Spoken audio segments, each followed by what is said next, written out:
तर काँग्रेसला क्रॉस वोटिंगची भीती आहे आणि काँग्रेस नेत्यांचे 4 आमदारांवरती लक्ष आहे। वैयक्तिक नाती आणि निष्ठेमुळे चौघांच्या मतदानाबद्दल काळजी घेतल्याचं सांगितलं जात आहे। 4 पैकी 3 आमदार काँग्रेस पक्षात पण अजित पवारांच्या संपर्कात आहेत का अशी चर्चा सध्या सुरू आहे। वांद्रे पूर्वचे आमदार जिशान सिद्दीकींचे वडील हे अजित पवारांच्या इकडे आहेत, तर आमदार सुलभा खोडके यांचे पती हे अजित पवारांकडे आहेत। नांदेडचे जितेश अंतापूरकर अशोक चव्हाण समर्थक आहेत, तर इगतपुरीचे हिरामण खोसकर हे भुजबळ प्रेमामुळे नेहमीच चर्चेमध्ये असल्याचं आपण बघितलेलं आहे। आणखीन काही आमदार मतदारसंघातील समीकरणांमुळे वेगवेगळ्या विचारात आहेत का हे बघावं लागणार आहे।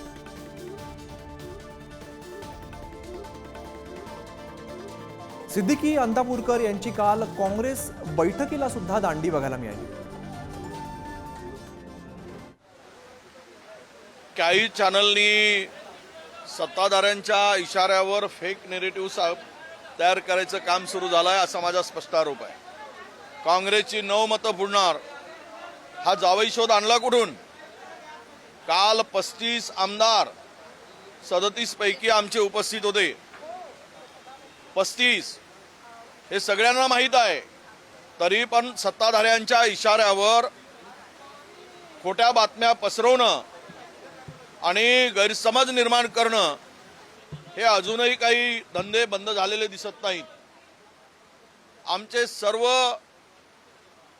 मतदार उमेदवार आपले आमदार हे आम्हाला हलवायची सुद्धा पाळी आली नाही। आम्ही कुठे काही ज्यांना भीती आहे ते हॉटेलमध्ये पळालेत, ज्यांना मतं फुटतील असं वाटलंय म्हणून त्यांच्या आमदारावर विश्वास नव्हता म्हणून त्यांनी एकत्र आमदार केलेत आणि हॉटेलचा आश्रय घेतला। आम्ही तर तसं कुठेही काही केलं नाही।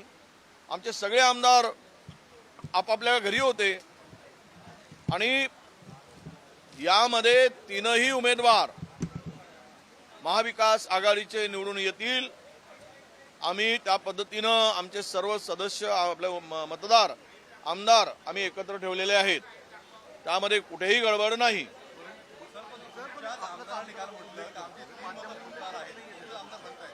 त्यामध्ये त्यांना काही गैरसमज झाला असेल, त्यातले जे आमदाराचे टोपीवाले म्हणाले ते आमच्या बरोबर सोबत होते काल बैठकीला।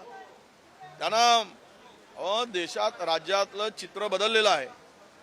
आम्ही 31 जागा जिंकल्या आहेत, त्यामुळं जनतेचा कौल कोणत्या बाजूला आहे त्यांना कळतं। त्यामुळे हे भांबावले आहेत सगळे सत्ताधारी, त्यांना काही कळेनासं सुचलंय म्हणून सगळे अशा पद्धतीचा खोट्या अफवा पसरवत आहेत।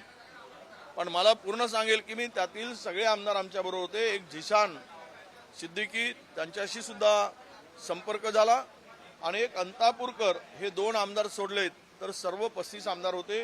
हे दोनही आमदार काँग्रेस बरोबर राहण्याचं त्यांनी सांगितलं आहे। तुम्ही अंतापूरकरांशी बोलला आहात का? कारण त्यांचं काही नाव घेण्यात आलेलं आहे की ते आमचं बोलणं झालेलं आहे, ते काँग्रेस सोबत राहणार आहेत।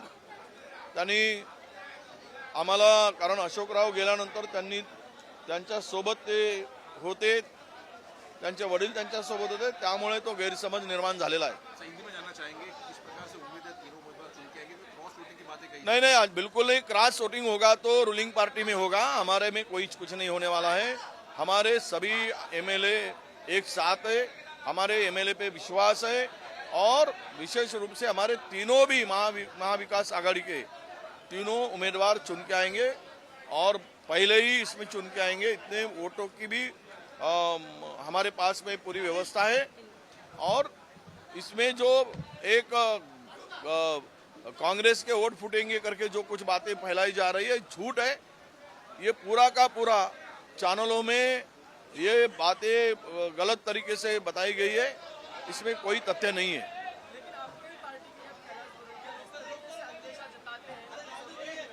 नहीं, वो उनके बारे में थोड़ा सा उनको अलग इंफॉर्मेशन मिली होगी।